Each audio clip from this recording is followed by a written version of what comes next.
Good morning, children. Today we are going to study reflection on the basis of wave theory. So, yesterday we studied about Huygens principle. Let us recall what was Huygens principle. The first principle says that every point on the given wavefront acts as a fresh source of the secondary waves.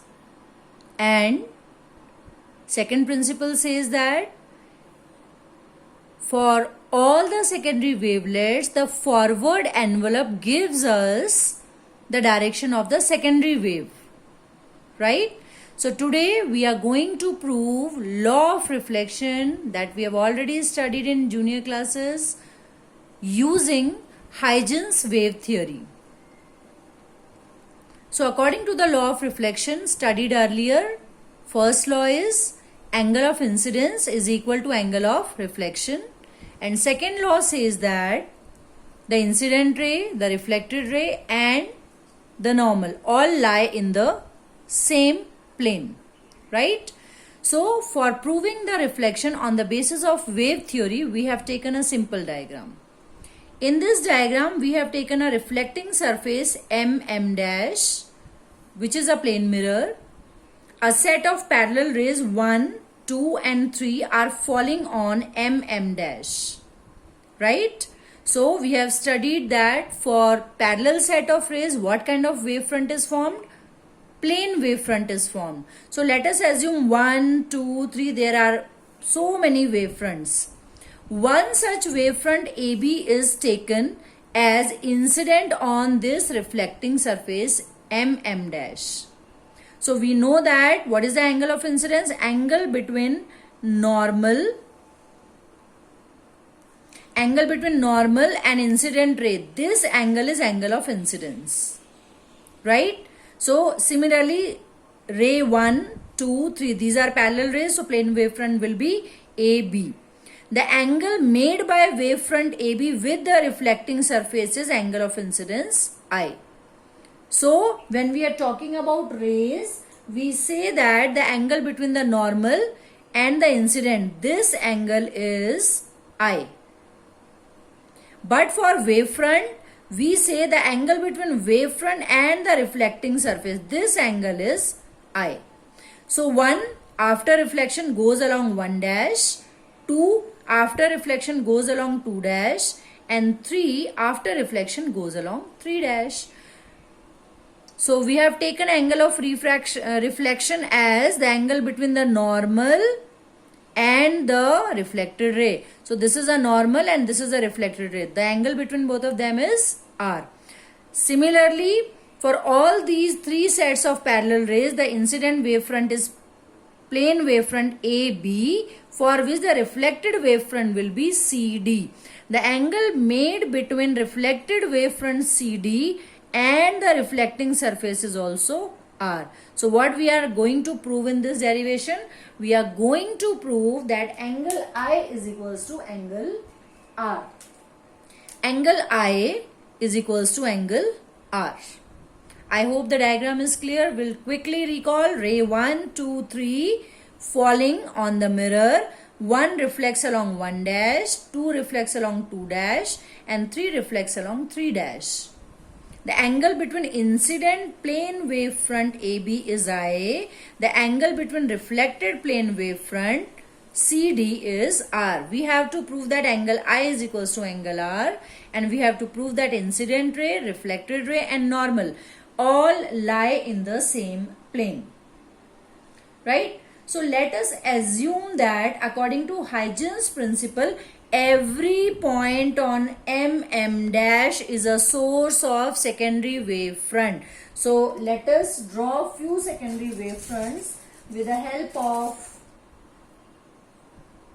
help of these points. So there could be millions of points in between which will act as a new source. So point B is one such point. Point B से भी एक नया source. Point C, point D, point, so many points will be there. B1, B2, B3, so many points. Every point will act as a new source of fresh disturbance, right? So we have assumed one such point B. Similarly, we have assumed one such point as C. this is B, and this is C, right? So suppose this ray 1 takes time t in reaching from B to D. In reaching from B to D. This point is A. The time in which a ray reflects and moves from B to D, let us assume that as small t. So the time taken from B to D is t.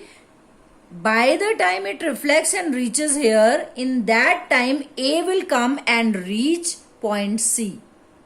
That is, the distance traveled BD, the distance traveled BD could be written as C into T. In the same time, let us assume that 3 is reflecting along 3 dash, and this, in this time, how much this ray will travel? This will travel distance AC. So the distance AC is also C into T. Right? So distance AC is C into T, BD is also C into T. Now if we look at triangle ABC and triangle BDC. Now this is equal to this. Angle BAC or angle A is equals to angle D. Why so? Because we know that whenever there are parallel rays, the plane wavefront is this, and the angle between wavefront and ray is always 90 degree.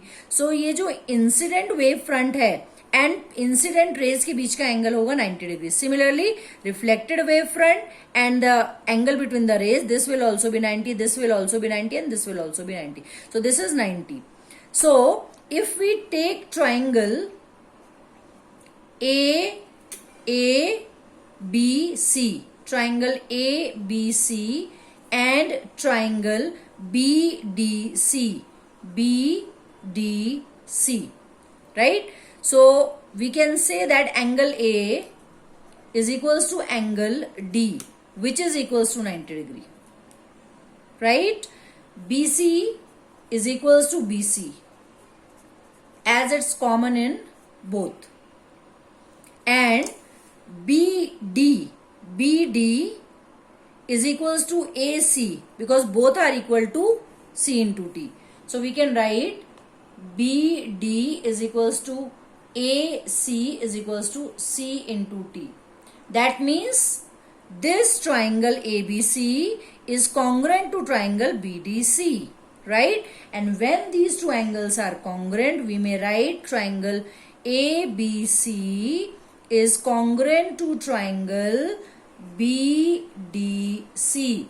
Side, angle, side. You know the theorem, right? When these two triangles are congruent, we may write that angle I is equals to angle R.